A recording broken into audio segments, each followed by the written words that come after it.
Jadi bisa aja penyebab itu karena serangan jantung, atau emboli paru, atau diseksi aorta, yang sama-sama lah gejalanya itu menyebabkan nyeri dada. Kalau GERD itu kan biasanya karena reflux asam lambung ke atas ya, atau lambungnya itu luka.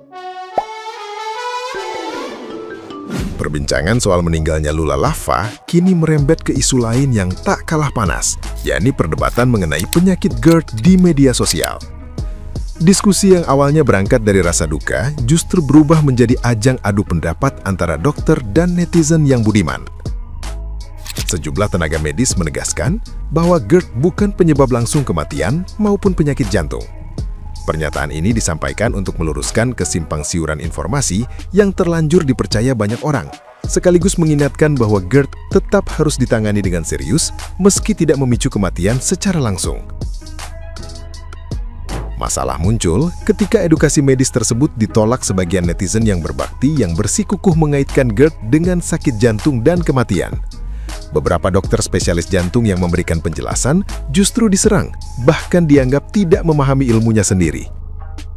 Dari sinilah istilah matinya kepakaran mencuat dan viral, menggambarkan kondisi ketika pendapat berbasis pengalaman pribadi dianggap lebih valid dibanding penjelasan ilmiah. Perdebatan pun terus memanas di media sosial, memperlihatkan benturan antara edukasi medis dan keyakinan awam yang sulit diluruskan di ruang digital. Nah, gimana nih menurut netizen yang terhormat? Silahkan berkomentar ya. Aku mau ngasih tahu kalau GERD itu nggak ya. Sebelumnya aku mau mengucapkan turut berduka cita kepada Kak Lula. Kak Lula itu pribadi yang cheerful, orangnya cantik juga. Rest in peace ya Kak Lula. Nah, ini mau meluruskan aja karena netizen banyak yang beranggapan kalau Kak Lula itu karena GERD. Padahal GERD itu kan dia penyakit lambung ya, yang mana gejalanya itu asam lambung yang naik ke dada sehingga menyebabkan dada panas, sesak nafas, dadanya nyeri. Itu sama seperti kayak serangan jantung. Tapi penyakit GERD itu tidak bisa membuat orang itu ya. Tapi itu saudara aku penyakit lambung terus tiba-tiba meninggal, katanya asam lambung. Nah, gejala GERD itu tuh emang mirip-mirip sama serangan jantung, emboli paru. Jadi bisa aja penyebab itu karena serangan jantung, atau emboli paru, atau diseksi aorta, yang sama-sama lah gejalanya itu menyebabkan nyeri dada. Kalau GERD itu kan biasanya karena reflux asam lambung ke atas ya, atau lambungnya itu luka. Itu nggak bisa semudah itu bikin orang, kecuali kamu itu ada perdarahan, ya kan?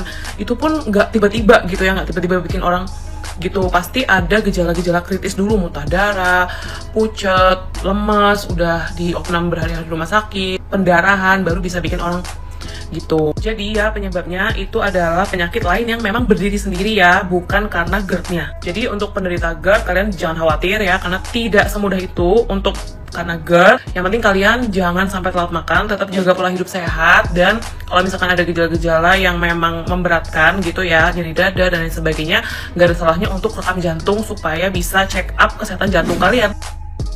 Dari meninggalnya Kak Lula secara mendadak di usia 26 tahun, aku melihat Kak Lula itu bukan sosok yang nggak rajin olahraga. Kayaknya beliau tuh sangat rajin olahraga, karena dilihat dari badannya ini, dia lagi hot pilates dan itu bagus banget. Ternyata olahraga itu nggak cukup untuk menjaga kesehatan kamu. Ternyata kita juga harus jaga kesehatan kita lainnya, termasuk pencernaan, sesuatu yang kita anggap sepele. Seperti kabar yang udah banyak beredar, Kak Lula itu ada riwayat sakit GERD, ada juga usus, peradangan usus, ada juga kayak batuk ginjal gitu.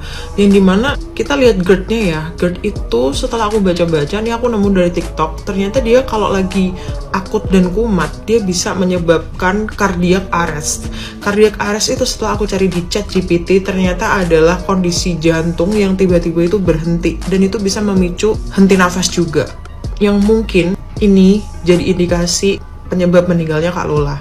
So guys, just love yourself, mungkin better daripada sebelumnya, dan kita selaku yang sama-sama masih muda saling mengingatkan untuk jaga hal-hal kecil, terutama kayak jaga makan teratur, banyakin minum air putih, dan kita juga jangan ngeyel kalau misalnya ada teman kita yang ngingetin, jangan juga nunda buang air kecil, karena itu semua hal-hal sepele yang kita sering abaikan tapi ternyata cukup berpengaruh terhadap kesehatan.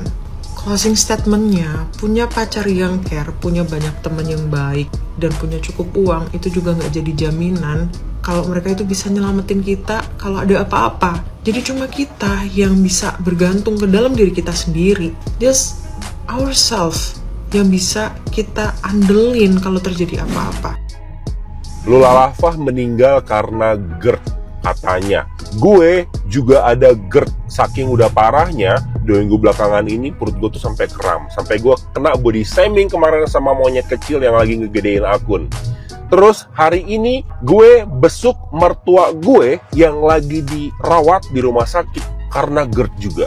Lu bisa kebayangkan perasaan gue yang lagi GERD, anxiety, apa yang ada di pikiran gue. Lu yang punya penyakit GERD pasti paham posisi gue, stresnya gue kayak apa, ya gak? Please, kalau lu ada yang menjalani terapi apapun selama ini dan berhasil, kasih tahu gue.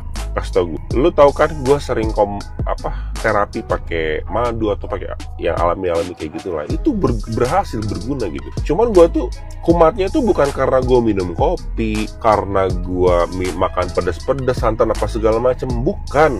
Jadi kayak per kuartal gitu, 6 bulan sekali tiba-tiba aja langsung, kalau udah sakitnya tuh sakit banget. Gue nggak mau ngapa-ngapain, muka gue kayak bengkak gitu, kayak capek banget, kayak bantal gitu mukanya. Badan gue kayak gemuk, tapi padahal bukan gemuk itu karena angin keram. Pernah gue 1 tahun sekali. Terakhir gue kambuh itu 1 tahun yang lalu. Nah, sebelum 1 tahun yang lalu itu 2 tahun yang lalu gue kambuh kayak gitu. Jadi bukan gue yang minum kopi langsung kambuh gitu, atau makanan pedas langsung kambuh. Enggak, gue biasa aja hidup kayak pada normalnya. Tapi kalau udah kambuh itu bener-bener keram, sakit banget. Please banget kalau lu ada yang, gue yakin banyak banget penderita asam lambung, dan gue cukup yakin banyak juga yang berhasil sembuh, berhasil melewati itu terapi segala macam. Lu kasih tau gue, please. Gue pengen sembuh banget dari GERD, asam lambung, anxiety dan lain-lain, please. Aku mau sharing aja sedikit. Banyak sekali anak-anak yang masih muda gitu ya, atau orang-orang sudah meninggal di usia yang masih produktif gitu ya, di bawah 50 tahun. Dan banyak sekali itu kalau ditanya itu sakitnya apa, itu banyak sekali yang GERD atau komplikasi gitu ya. Komplikasinya pun macam-macam, bisa dari diabetik, bisa dari ya apa aja. Cuma yang mau saya tekankan di sini adalah GERD. Di mana-mana GERD, di mana-mana GERD. Anak-anak masih muda sekarang GERD. Kenapa? Karena pola makan ya. Jadi pola makan itu harus dijaga. GERD itu bahaya banget karena gini loh. Kenapa banyak banget sih GERD? Bolak-balik nanya gitu. Karena apa? Makan pedes banget, ngopi nggak berhenti, ya kan, nge-vape juga walaupun nggak ada hubungannya sama perut, tapi dilang, tapi zat-zatnya itu bisa mempengaruhi dan memperlemah gitulah ya. Nah, yang paling penting, kadang-kadang saya tuh orang yang nggak doyan pedes ya, maksudnya bisa tapi very mild. Saya kalau beli makan di mana-mana bilang nggak pedes, itu masih pedes. Kalau saya bilang pedesnya sedang, itu pedes banget untuk ukuran saya ya. Jadi tolong perhatikan sekali lagi, kalau Anda mengkonsumsi kopi banyak-banyak dan pedes banyak-banyak, itu pasti potensi untuk sakit GERD itu lebih besar dan lebih cepat. Percaya deh. Terus sama Mbak Inem Jogjanya, beliau bilang kalau kita di Indonesia, anak-anak ini sudah kebal dengan antibiotik. Betul, karena kalau Anda pergi ke dokter, mau sakit apapun itu pasti Anda dikasih antibiotik. Jadi kalau saya pribadi sama anak-anak sama keluarga, kalau misalnya ke dokter sayang dikasih antibiotik, saya nggak mau, karena nggak semua penyakit itu adalah penyebabnya bakteri ya. Jadi sedikit-sedikit kalau dokter di sini tuh antibiotik. Kalau menurut saya itulah penyebab kenapa kita semua kebal antibiotik. Bukan kita ya, mungkin orang di luar sana. Karena dari dulu saya itu selalu lihat sebab penyakit ini apa dan penyembuhannya apa. Walaupun saya bukan profesional, tapi seenggaknya saya tahu antibiotik itu bukan obat yang bisa kita konsumsi sering-sering. Yang ada tubuh kita menjadi kebal, dan besok-besok kalau sakit beneran dikasih antibiotik yang mild nggak kerasa, sedang nggak kerasa, sampai yang tinggi pun nggak berasa. Jadi harus beli yang keras gitu. Jadi hati-hati ya guys.